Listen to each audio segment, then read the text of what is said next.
as you describe, President Biden, the Vice President, and the First Lady from right there in the Oval Office.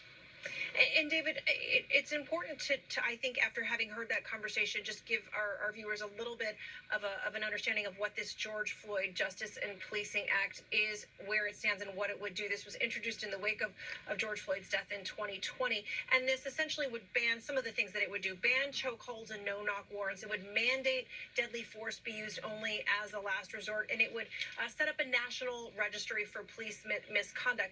But it passed in the House, but right now it is stalled in the Senate. Republicans, put the pressure their on the complaint about senators. this act is that the bill would weaken law enforcement and put officers at risk. But Those this Republicans clearly are is something traitors. that We the can just White get rid House of them stands anyway. firmly behind. The question is whether there is a political appetite to move this out of Capitol Hill, out of the House, frankly, where Democrats control the House, and into law to get on the president's desk. You heard the president say right now that this will be our first shot at dealing with genuine systemic racism. I do believe that is the appetite of this White House and certainly of this president. We've talked about how this is something that he did not shy away from in his campaign. The people who have a different appetite aren't Americans.